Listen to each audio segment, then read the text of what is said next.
हाय, आदाब, सलाम, नमस्कार, सत श्री अकाल। मैं रोशन कुशवाहा और आप देख रहे हैं times of Sitamarhi. Times of Sitamarhi में आपका स्वागत है। जैसा कि अभी चल रहा है दावते इफ्तार। जी हाँ, अभी फाइनली आज दावते इफ्तार मधुबनी के 20वीं विधानसभा के अंतर्गत आने वाले छछुआ में, जी हाँ, जो अभी चुनाव प्रभारी है मिथिलांचल के वकार सिद्दीकी साहब, उन्होंने प्लस अहमद साहब ने, उन्होंने आज जी हाँ एमएम के तरफ से दावते इफ्तार रखा था छछुआ में। और फाइनली ये दावते इफ्तार से दिखा दिया उनको, जो अभी फाइनली वर्तमान में जो अभी 20वीं विधानसभा के विधायक है बुचैल। जी हाँ, बुचौल साहब, जो आपने देखा ही हाल ही फिलहाल दिनों में वो सुर्खियों में बने थे क्योंकि मुसलमान भाइयों पे उन्हें अनाप शनाप बोला था और करारा जवाब दिया गया था बुचौल साहब को फाइनली अख्तरुल इमाम साहब द्वारा।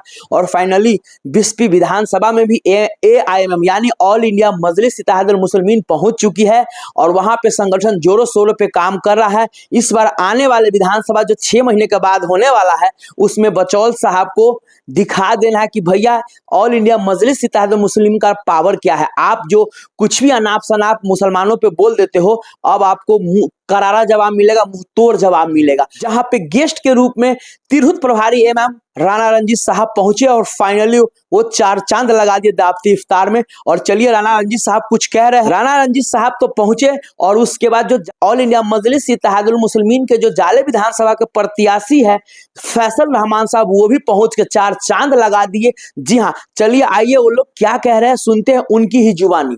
आज हम लोग 20वीं विधानसभा के छछुआ गांव में इफ्तार हम लोगों ने अपने भाइयों के साथ किया और जिस तरीके से आज अलविदा जुम्मा भी था और सांकेतिक रूप से वक्फ बोर्ड को लेकर के हमारे तमाम मुस्लिम भाइयों ने काला पट्टा बांध करके आज अपना नमाज को अदा किया और एक सांकेतिक मैसेज देने का प्रयास किया उस सरकार को जो एक काला कानून लाना चाहती है, इनकी ज़मीनें को, कब्रिस्तान की ज़मीनें, मदरसे की ज़मीनों को हड़पना चाहती है। मैं भी हिंदू होने के नाते इफ्तार में आज हम लोग काला गमछा और पट्टा लगा करके इनके अपने मुस्लिम भाइयों के साथ इफ्तार किया और ये मैसेज हम लोग देना चाहते हैं कि हमारे जैसे पढ़े लिखे और समझदार हिंदू आपके साथ हैं। आप अपनी लड़ाई को मजबूती से लड़िए और तमाम हिंदू भाइयों से भी आग्रह करना चाहता हूं कि एक सरकार जो है हमें कहीं ना कहीं गृह युद्ध की तरफ, सिविल वार की तरफ धकेलना चाहती है। एक राजनीतिक रोटी सेकने के लिए जो है हम हिंदू मुसलमानों में आपस में झगड़ा कराना चाहती है और समझदार हिंदुओं का दायित्व है कि अगर झगड़ा होगा, हो सकता है किसी का 2 आँख फूटे, किसी का 1 आँख फूटे, लेकिन आँख तो फूटेगा, नुकसान तो होगा।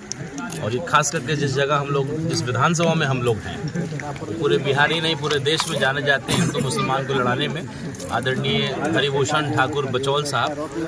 और जो बगल के दरभंगा में जो अल्पसंख्यक छात्रावास उसी वक्फ बोर्ड की ज़मीन पे बना दिया गया, लेकिन यहाँ जो है अल्पसंख्यक छात्रावास जो बिहार सरकार की एक अच्छी योजना है, उसको जो है ज़मीन उल्टा सीधा करके उस छात्रावास को नहीं बनने दे रहे हैं। तो नीतीश कुमार जी से आग्रह करना चाहता हूं कि ठीक है, वक्फ बोर्ड में तो आप चुप हैं, देखते हैं कि आपको होश आता है कि नहीं, आप जागते हैं कि नहीं। कम से कम जो अल्पसंख्यक भाइयों के लिए छात्रावास की योजना आपकी सरकार ला रही है, आप चुनाव में कहते हैं कि हमने अल्पसंख्यक भाइयों के लिए ये किया वो किया, तो अपने विधायक को समझाइए और यहाँ भी 20वीं विधानसभा में भी अल्पसंख्यक छात्रावास इस प्रखंड में बने, इसको जरा सुनिश्चित करें। और तमाम मुस्लिम भाइयों को कहना चाहते हैं कि पूरा हिंदू समाज भी आपके साथ खड़ा है। हमारे देश को ज़मीन की कमी नहीं है, वक्त की ज़मीन आपकी धार्मिक ज़मीन है, उस पर आपका अधिकार बना रहेगा। हम लोग आपके इस अभियान में बिल्कुल आपके साथ खड़े हैं। सलाम आदाब दोस्तों, आज हम लोग 20वीं विधानसभा के छछुआ गांव में अहमद भाई के दावत इफ्तार पे आना हुआ और हम स्वागत करते हैं अपने राणा रंजीत सिंह साहब का, तिरहुत प्रभारी पूर्व लोकसभा प्रत्याशी शिवहर से उछल कर हम लोग के हौसला अफजाई के लिए यहाँ है। और आपने देखा कि जिस तरीके से हर मुद्दे पे MIM मुसलमानों की, दलितों की आवाज़ को उठाती रहती है। आप देखें कि जिस तरीके से असौथू में अल्पसंख्यक आवासीय विद्यालय को रोक दिया गया, तो एक राजपूत का बेटा आपकी लड़ाई लड़ रहा है, यह आपके लिए एक अच्छा संकेत है। क्या MIM जैसे पार्टी में राजपूत समाज का बेटा आके अल्पसंख्यक की आवाज़ उठा रहा है, ये आपको सोचने और समझने की जरूरत है। क्या 20वीं में और मधुबनी में जो आपके वोट का हकदार बनते हैं, ठेकेदार बनते हैं, जो झोली भर भर के हम लोगों ने जिसको वोट दिया, वो एक लफ्ज़ आपके स्कूल के मुद्दे पर नहीं बोले, लेकिन एक राजपूत समाज का बेटा आपकी लड़ाई लड़ रहा है। इसलिए आप लोग सोचिए, समझिए और जो आपकी आवाज़ उठाता हो, आपकी लड़ाई लड़ता हो, उसके साथ आप खड़े होइए। आपने देखा कि पिछले अभी जस्ट होली गुजरा है, यहाँ के विधायक बुचौल जी ने किस तरीके से माहौल को ख़राब करने की कोशिश की, लेकिन हम 20वीं के आवाम का तहे दिल से शुक्रिया अदा करते हैं कि दोनों समाज के लोग सौहार्दपूर्ण तरीके से, जुमा भी था उस दिन और होली था, उसको पूरी अच्छे से मनाएं। इसके लिए हम धन्यवाद। आज हम लोगों के बीच दावत इफ्तार में यहाँ मधुबनी लोकसभा निर्वाचन क्षेत्र के बिस्फी गांव के छछुआ में अहमद भाई वक्कार भाई लोगों के अध्यक्षता में दावत अफ्तार हुआ है।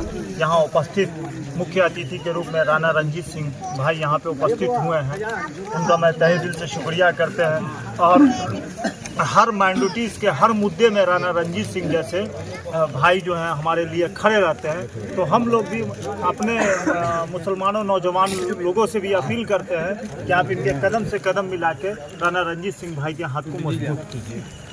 सलाम आदाब दोस्तों भाई, यहाँ पर जितने लोग अभी आए हुए थे सब लोगों को तहे दिल से मुबारकबाद और ख़ास तौर से हमारे राणा रंजीत सिंह और वक्कार सिद्दीकी साहब और भी सब लोग आए हुए हैं। और सो साफ साफ देखा राणा रंजीत साहब ने, वकार सिद्दीकी साहब ने, प्लस फैसल रहमान साहब ने कहा। विशेष इन लोगों की बात आप लोगों को कैसा लगा प्लीज आप लोग कमेंट कर जरूर बताएं। तब तक के लिए बाय बाय, टेक केयर, देखते रहिए टाइम्स ऑफ सीतामढ़ी।